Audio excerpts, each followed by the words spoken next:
Énergie renouvelable et déforestation, tels sont les thèmes majeurs développés lors du One Planet Summit, entendez sommet pour une même planète, organisé à Nairobi au Kenya.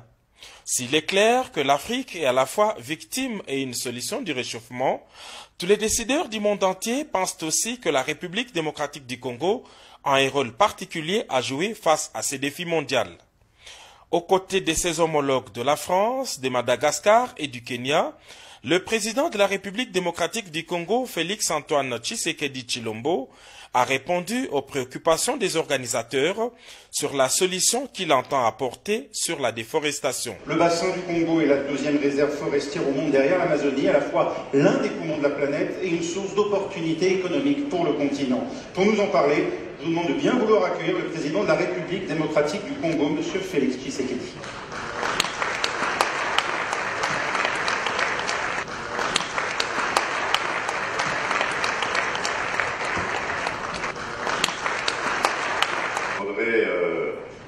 Apprendre, comme j'ai dit à nos populations, de ne pas déboiser.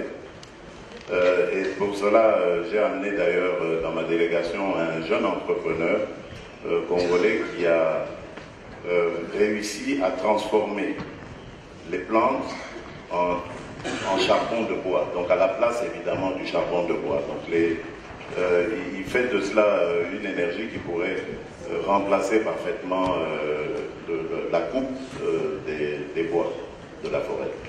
Donc il faudrait vraiment aller dans ce sens, encourager ce genre d'initiative et je crois qu'on pourrait faire face à cela. Prenant tour à tour la parole, les hôtes des marques du sommet sur l'environnement ont démontré qu'il n'existe pas un plan B pour le grand défi mondial du réchauffement climatique parce qu'il n'existe pas non plus de planète B. Pour le président Emmanuel Macron, dont le pays est avant-gardiste dans cette lutte, l'avenir de la planète dépend de l'Afrique. Et puis, le deuxième engagement que je retiens d'aujourd'hui, c'est la déforestation. Et là-dessus, nous ne sommes collectivement pas au rendez-vous.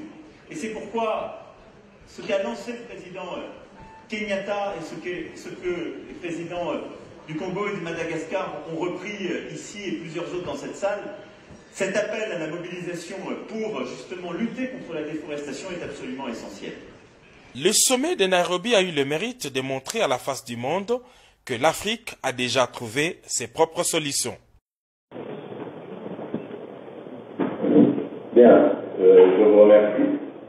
J'aimerais également profiter de la situation pour remercier le président Kenyatta et le féliciter, ainsi que le président Macron pour cette initiative combien louable. L'Afrique a effectivement besoin de développement durable, des énergies renouvelables, parce qu'en ce moment, la pauvreté est à la base de beaucoup de dégradations. Et je crois qu'il faut, comme vous dites, vous voulez savoir comment y arriver.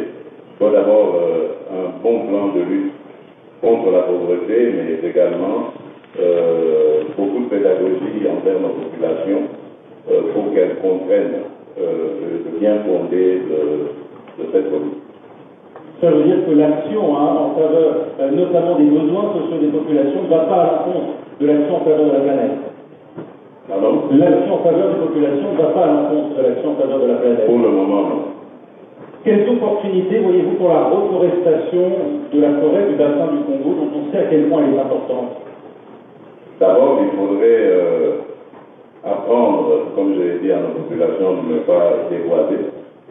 Et pour cela, j'ai amené d'ailleurs dans ma délégation un jeune entrepreneur congolais qui a réussi à transformer les plantes en charbon de bois, donc à la place évidemment du charbon de bois. Donc il fait de cela une énergie qui pourrait remplacer parfaitement la coupe des bois de la forêt.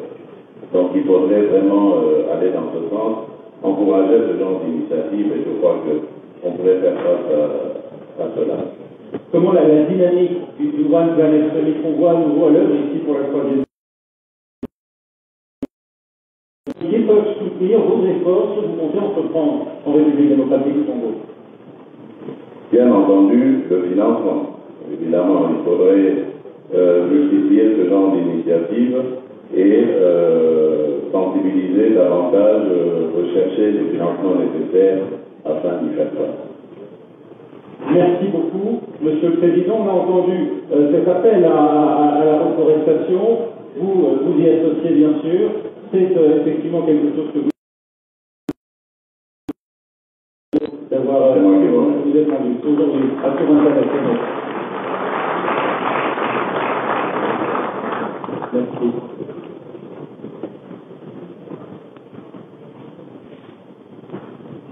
L'Afrique qui a